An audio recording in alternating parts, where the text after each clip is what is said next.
नमस्कार मंडळी. आज आपण ऐकणार आहात लेखक गु. समतानी यांची प्रलय ही सिंधी कथा. दादा आणि शिलावहिनीने कळवलं, नव्या जागी बदली झाली आहे, येऊन फेरफटका मारून जा. आणि कॉलेजला सुट्ट्या लागताच मी तिथे जाऊन पोहोचलो. प्रवासाच्या थकव्यामुळे त्या दिवशी रात्री जरा लवकरच झोपलो, पण मध्यरात्रीनंतर कुठल्याशा आवाजाने मी जागा झालो.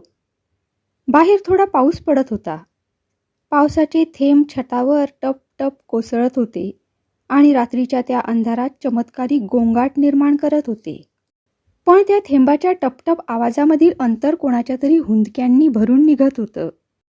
रात्रीची शांत स्तब्ध वेळ होती, म्हणूनच ते दोन्ही आवाज वेगवेगळे ऐकू येत होते, अन्यथा ते ऐकू आले नसते.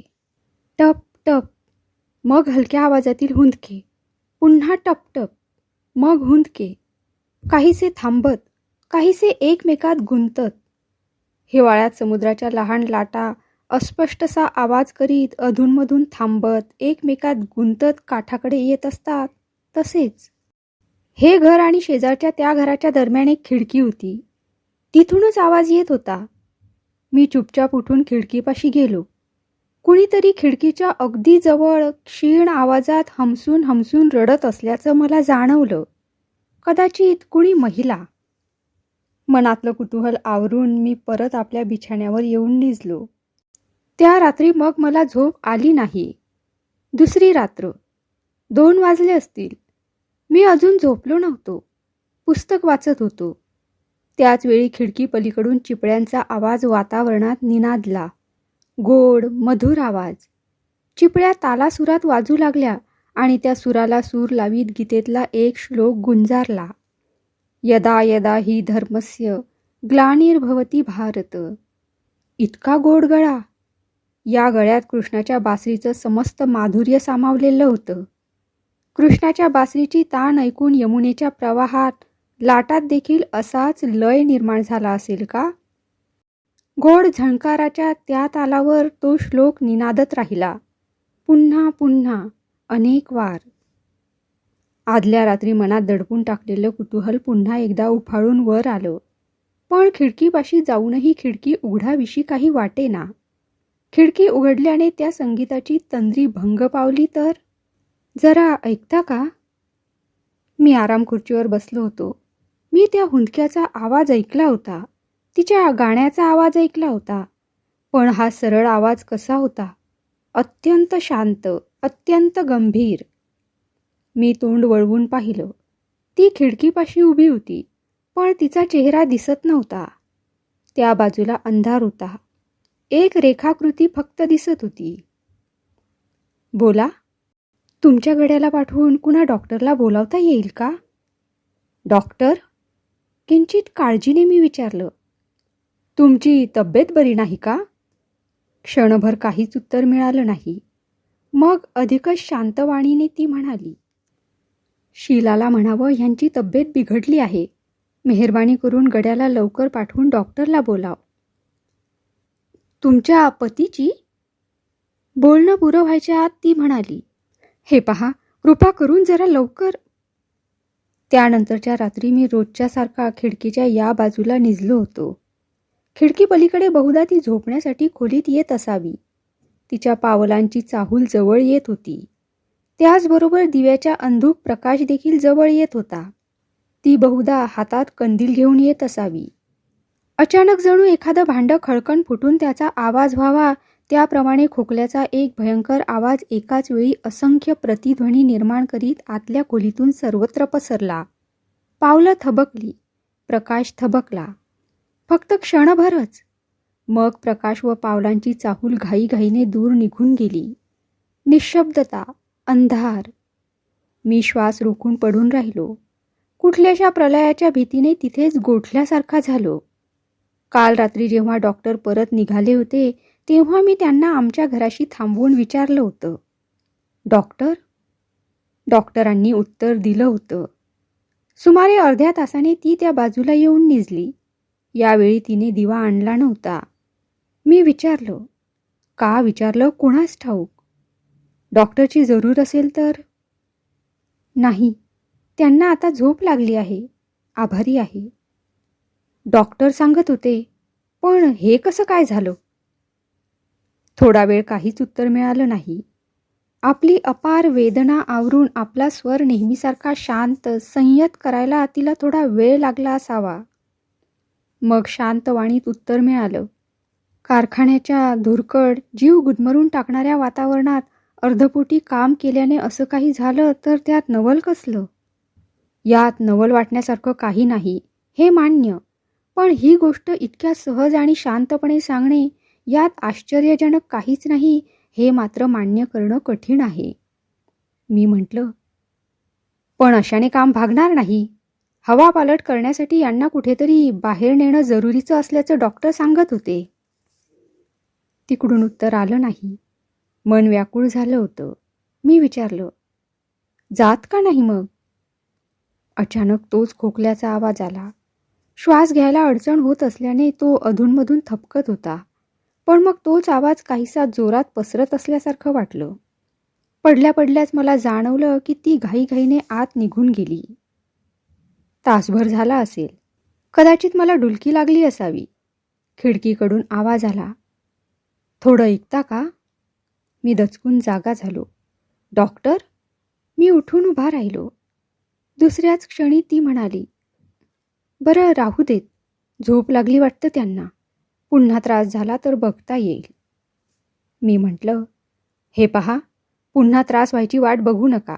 मी 5 मिनिटात डॉक्टरांना घेऊन येतो. मला त्यात कसलाही त्रास नाही. अंधारात तिचा चेहरा दिसत नव्हता, पण तरी देखील ती आपले अश्रू आवरायचा प्रयत्न करीत असल्यासारखं मला जाणवलं. कारण ती बोलली तेव्हा तिचा आवाज नेहमीसारखा शांत नव्हता. त्यात जणू रुदन साठवलेलं होतं. ती म्हणाली, असू देत. तोंडातून रक्त पडल्याने मी जरा घाबरले होते, पण ते काही नवीन नाही. आज जरा जास्त होतं इतकंच. मी खिडकीपाशी जाऊन उभा राहिलो. तिच्या डोळ्यात अश्रू चकाकत असल्याचं त्या अंधारातही मला दिसलं. मी म्हटलं, मी परका आहे आणि अडचणीच्या वेळी का होईना, पण परक्या माणसाची मदत घ्यायला संकोच वाटत असेल तर मला आपला मित्र समजा. बोलावू का डॉक्टरांना? आता मात्र तिला स्वतःला आवरता आलं नाही. तिच्या डोळ्यातून अश्रुधारा वाहू लागल्या. तिचे व्यथित हुंदके आपल्या व्याकुळ आवाजाने रात्रीची ती निस्तब्धता भंग करू लागले. जणू पूर लोटला, प्रलय झाला. त्या रुदनातही कसं कोण जाणे. भग्न स्वरात ती म्हणाली, तुम्हाला ठाऊक नाही? तुम्ही हवापालट करण्यासाठी न्यायला सांगताय, पण वस्तुस्थिती अशी आहे की मला डॉक्टरांची फी देणं देखील शक्य नाही. मग जणू मनात निर्माण झालेल्या वादळामुळे तिला उभं राहावेना आणि ती खाटेवर बसली. रडण्याचा आवाज हळूहळू कमी होत गेला. अखेरीस 2-3 हुंदके फक्त वाऱ्याच्या झुळकीसारखे माझ्या कानापर्यंत येऊन पोहोचले. त्यानंतर दाट निस्तब्धता पसरली. मी खिडकीपाशीच उभा होतो, अवाक, अस्वस्थ. मनात आलं, जगात जे पदोपदी इतकं दुःख व पीडा भरलेली आहे, त्याविषयी मानव इतका अनभिज्ञ का? जवापाडे असलेलं सुख पर्वता एवढं दुःख विसरायला लावण्यासाठी पुरेसं होणं कसं शक्य आहे? ज्या लोकांनी दुःखाची खरी ओळख करून घेतली, तेच बहुधा सुखाचं वास्तविक मोल जाणू शकले असावेत असं वाटतं. मी क्षणभंगूर सुखाविषयी बोलत नाही, तर अनंत, अमर, अमूल्य सुखाविषयी बोलतो आहे. खिडकीपलीकडच्या त्या घरात क्षणोक्षणी मृत्यूछाया अधिक दाट होत चालली होती. ती सर्व संहारक विनाशलीला मी उघड्या डोळ्यांनी पाहत होतो. तरी देखील जीवनाबद्दलची अनादराची अस्पष्टशी खूण, एखादी क्षीण रेषा देखील माझ्या नजरेस काही पडली नव्हती. त्याच रात्रीची गोष्ट आहे. ती खिडकी पलीकडे अत्यंत मधुर आवाजात गीतेचे श्लोक गात होती. मी विचारलं, तुम्ही धर्मग्रंथांचा बराच अभ्यास केलेला दिसतोय. तिने उत्तर दिलं, धर्मग्रंथांचा अभ्यास करण्याइतकी माझ्या बुद्धीची कुवत नाही. थोडं थांबून ती म्हणाली, खरं म्हणजे यांची बुद्धी अतिशय तल्लख आहे. कोणाचा विश्वास बसणार नाही की कित्येक ग्रंथ तोंडपाठ असलेला एक महान विद्वान बेकारी व उपासमारीमुळे असहाय्य होऊन फुफ्फुसं दुबळी असून देखील केवळ नाईलाजास्तव कारखान्यात मजुरी करून एक दिवस औषध पाण्याखेरीज, शुश्रूषेखेरीज. तिने वाक्य पुरं केलं नाही. जरूरही नव्हती. मी प्राध्यापक आहे. कित्येक विद्वान माझे मित्र आहेत, पण ग्रंथच्या ग्रंथ तोंडपाठ असण्याइतकं विशाल ज्ञान असलेले किती विद्वान या देशात आहेत. मला कदाचित अतिशय आश्चर्य वाटलं असावं. कदाचित माझ्या मनाला खोल धक्का बसला असावा. काय झालं ते सांगता येत नाही, पण माझा श्वास जणू क्षणभर बंद झाला. तिने पुढे सांगायला सुरुवात केली. तुम्हाला खरं नाही ना वाटत? राहू देत. मलाही विश्वास करावासा नाही वाटत. तसं केल्यास प्रलयाच्या दिवशी हा विश्वासच माझ्या दुःखाच्या सीमा ओलांडून जाईल. माझं अंतःकरण भरून आलं. मी म्हटलं, नका करू विश्वास. तुम्हाला गीतेचे श्लोक गाताना मी ऐकलं आहे. तुम्हाला तर ठाऊकच आहे की मुळात हे जीवनच विश्वास करण्यासारखं नाही. हे जीवन देखील मिथ्या आहे, असार आहे. त्याचवेळी अंधारातही मला दिसलं की तिचे दोन्ही हात खिडकीच्या चौकटीपर्यंत वर आले आहेत. तिच्या हातातल्या काचेच्या बांगड्यांनी झणकार करून त्या निर्जीव अंधाराला जणू सजीव करून टाकलं. त्या झणकाराबरोबरच तिने एक विलक्षण प्रश्न विचारला. तुम्ही कधी आयुष्यात क्षणभर का होईना असह्य दुःखाच्या गहन वेदनेचा अनुभव घेतला आहे? सांगा ना. ती बोलत राहिली. ज्यांना दुःखाचे खरे स्वरूप कळले त्यांनी जीवनाचा कधीच अनादर केला नाही. माझ्या सुखाच्या काळीसुद्धा मला जीवन असार वाटलं नव्हतं, तर आज दुःखाच्या वेळी जीवनास असार समजून मी जीवनाचा अनादर करणार नाही. तिचे हात हळूहळू खाली आले. हातात मागे सरकलेल्या बांगड्या हळूहळू एक एक करून झणझण करीत पुढे घसरल्या. माझं मन भरून आलं. मला काही बोलवेना. मनातल्या मनात मी तिला नमस्कार केला. तिला ते समजलं की नाही सांगता येत नाही, पण तिकडून पुन्हा काही आवाज आला नाही. मित्रा, तिने हाक मारली वाटतं. मैत्रीचं हे नातं मीच त्या दिवशी तिच्याशी जोडलं होतं. त्याच नात्याने मी तिच्या पतीचीही भेट घेऊन आलो होतो. त्यावेळी ती घरात नव्हती. ती कुठल्याशा शिकवणीला सकाळी जात असल्याचं तिच्या पतीकडून कळलं होतं. शिकवणी संपल्यावर औषधं घेण्यासाठी ती सरकारी इस्पितळात जायची. परत आल्यावर घरचं कामकाज. बस, रात्रीच काय ती थोडंफार विश्रांती मिळायची तिला. त्यातही कोणत्या वेळी किती त्रास सुरू होईल याची शाश्वती नसे. कधी कधी तर रात्री अजिबात झोप मिळत नसे. तिला 4 वर्षांचा एक मुलगाही होता, कुमार. नात्यातल्या दूरच्या एका आत्तेकडे राहत होता. त्याला बघावंसं खूप वाटतं. तिच्या पतीने म्हटलं होतं, पण या संकटामुळेच त्याला इथे बोलवता येत नाही. या रोगापासून दूर ठेवण्यासाठीच त्याला आत्तेकडे पाठवावं लागलं. त्याच्या बोलण्यात तक्रारीचा सूर नव्हता. त्याचं बोलणं अगदी स्वाभाविक होतं. पती पत्नीचा स्वर जणू एकसारखा होता, शांत, मध्यम आणि मधुर. अचानक त्याच्या उशाकडे नजर जाताच अगोदर माझा स्वतःच्या डोळ्यांवर विश्वासच बसला नाही. तिथे शेलेच्या कवितांचा संग्रह ठेवलेला होता. ज्या माणसाचं जीवन मृत्यूच्या छायेत वावरत होतं, तो माणूस जीवनातील सौंदर्य, संगीत व माधुर्यावरील काव्य वाचत होता, हे आश्चर्यच नव्हे का? डोळ्यांनी पाहूनही खरं वाटत नव्हतं. त्याच वेळी त्याच्या बायकोचे शब्द आठवले. ज्यांचा दुःखाशी वास्तविक खरा परिचय झाला आहे, त्यांनी कधीच जीवनाचा अनादर केलेला नाही. त्याच वेळी माझ्या मनात आलं, याच्यासारखा जीवननिष्ठ विद्वान माणूस निव्वळ दारिद्र्यापायी औषधोपचार न होता ज्या दिवशी मरण पावेल, त्या दिवशी सृष्टीत प्रलय नाही का होणार? मित्रा, मी बिछाण्यावरून उठून खिडकीपाशी गेलो. काय चाललंय? काही नाही, सहज पडलो होतो. झोप येत नाही का? नाही. ती क्षीणस हसली व म्हणाली, अरे देवा, तुम्हाला झोप येत नाहीये आणि मी झोप येऊ नये म्हणून चहा घ्यायच्या विचारात आहे. घेणार का थोडा? नको, राहू देत. तुम्हाला उगाच त्रास. मला त्रास होणार नसेल तर चालेल ना? पण ही तर रोजचीच गोष्ट आहे. हा बघा, थर्मास भरून ठेवला आहे. इतकं बोलून तिने एक पेला भरून मला दिला. चहाचा घोट घेताच मी थक्क झालो. या स्त्रीच्या प्रत्येक गोष्टीत, प्रत्येक कामात पूर्णत्व सामावलेलं आहे का? मी हसून म्हणालो, तुम्ही एकदा आमच्या शीला वहिनीला चहा करायला शिकवून टाका. खरंच इतका चांगला चहा मी आजवर कधीच घेतला नव्हता. ती देखील हसून म्हणाली, घोटभर चहाची इतकी प्रशंसा. शाळेत मला पाककलेतील नैपुण्याबद्दल जी प्रमाणपत्र आणि पारितोषिकं मिळाली होती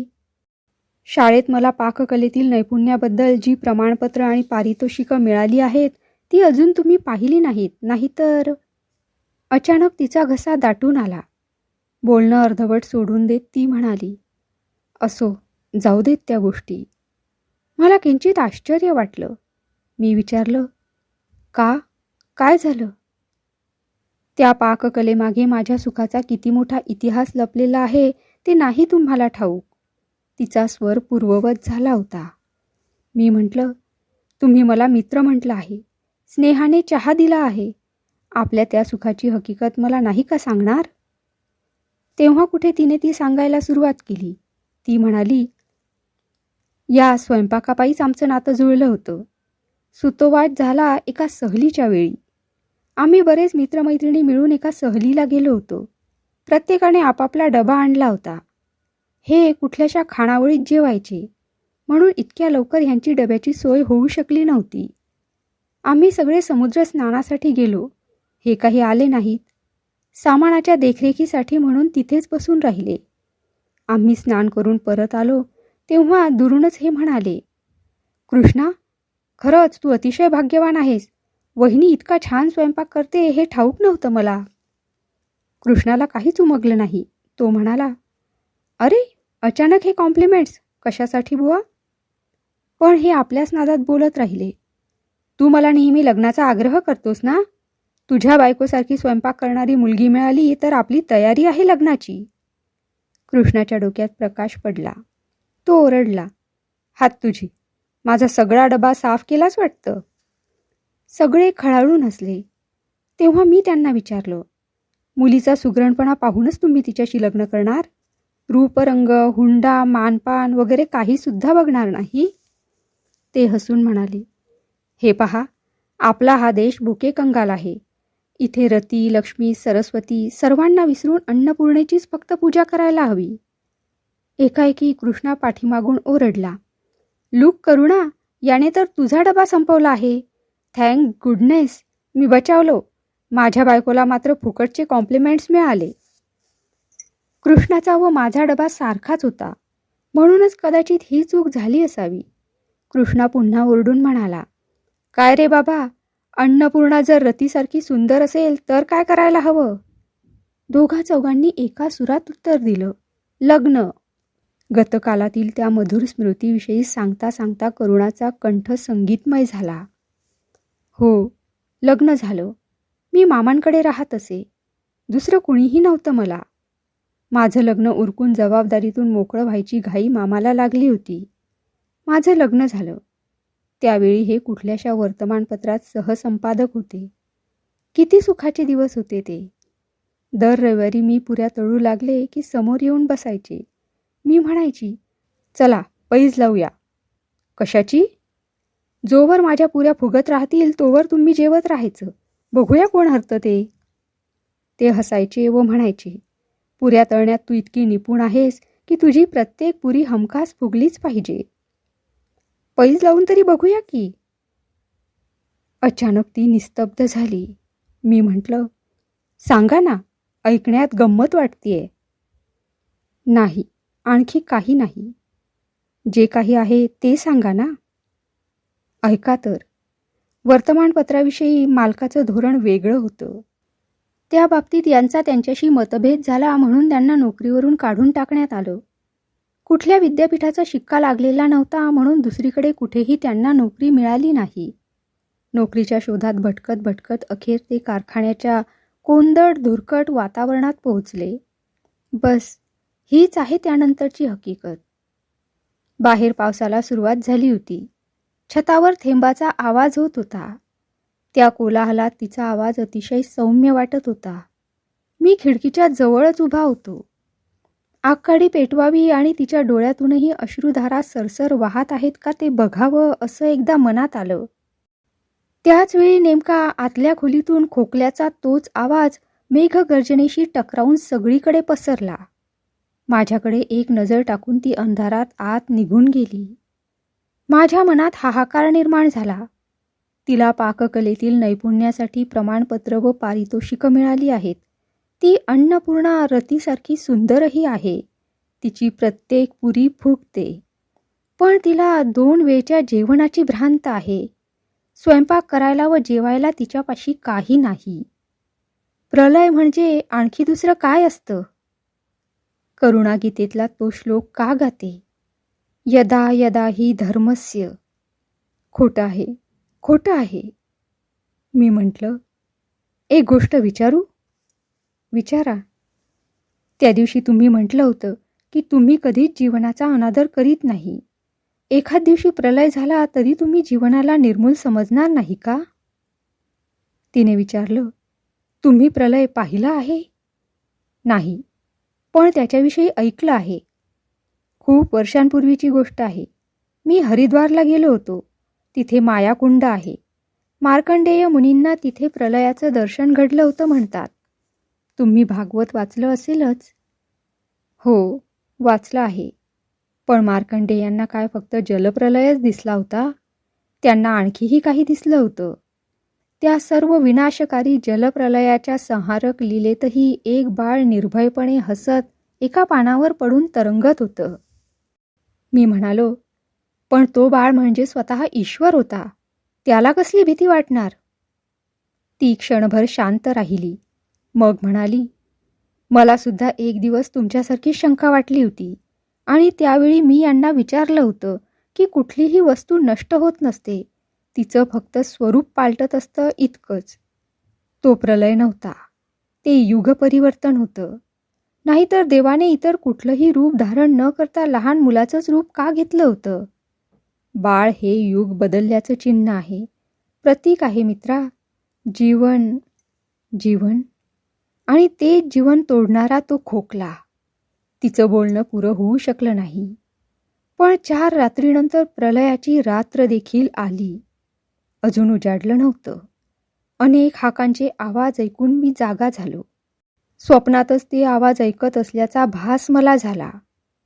पावसाची टपटप, मग हुंदके, चिपळ्यांचा आवाज, श्लोकांचं पठण, ओक्साबोक्शी रडण्याचा आवाज. दुःखाचा खरा परिचय झालेला माणूस जीवनाचा कधीही अनादर करू शकणार नाही. अन्नपूर्णा रतीसारखी सुंदर असेल तर? पैज लावूया, माझी प्रत्येक पुरी फुगणार. मित्र, जीवन. हे आवाज अगोदर क्षीण होते, मग वाढत गेले, आणखी वाढत गेले, अत्याधिक वाढत गेले. भानावर येऊन मी बाहेर पाहिलं. बाहेर मुसळधार पाऊस कोसळत होता. जणू जलप्रलय होत होता. मग मला गीतेचे श्लोक ऐकू आले. खिडकी पलीकडून येणारा त्यांचा आवाज पावसाच्या कल्लोळात विरून जात होता. 2-4 क्षण गेले असतील, तो सृष्टीतले सगळे आवाज क्षीण करून एक अनंत वेदनायुक्त आक्रोश जणू समस्त चराचराला व्यापून गेला. तेच अज्ञात अश्रू आपल्या संततधारेने माझ्या हृदयात पूर लोटू लागले. प्रलय, जलप्रलय. हाय, हे कसले रुदन! मृत्यू नादाहूनही अधिक दुःखदायक. जणू त्याची स्वतःची एक वेगळीच भाषा होती. पूर जेव्हा झाडं, झुडपं, घरदार, पशु, पक्षी, माणसं सर्वांना आपल्या प्रवाहात ओढून वाहू लागतो, तेव्हा सर्वत्र किती हाहाकार माजतो ते पूर पाहिलेल्यांना ठाऊक असतं. तशीच काहीशी त्या रुदनाची भाषा होती. जलप्रलय, प्रलय. एका महान विद्वानाने औषधोपचाराशिवाय मुकाट्याने डोळे कसे मिटले ते मार्कंडेयाने पाहिलं नव्हतं. अन्नपूर्णेचा एक पुजारी, साक्षात अन्नपूर्णा गवसूनही उपासमारीने कसा मेला ते मार्कंडेयाने पाहिलं नव्हतं. कोंदट, धुरकट कारखाने कसे असतात आणि त्या कारखान्यात काम करणारे, पाण्यासारखा घाम गाळणारे लोक स्वच्छ मोकळ्या हवेपासून कसे वंचित राहतात तेही मार्कंडेयाने पाहिलं नव्हतं. जलप्रलय, प्रलय. त्यावेळी मला त्या जलप्रलयात दिसला करुणाचा लहानगा कुमार. शांतपणे स्मित करीत, निर्भयपणे तरंगत चालला होता. आणि करुणाने म्हटलं होतं, बाळ हे युग परिवर्तनाचं चिन्ह आहे, प्रतीक आहे. ती म्हणाली होती, प्रलय होत नसतो, फक्त युग बदलत असतं. करुणा गाते, यदा यदा हि धर्मस्य ग्लानिर्भवति भारत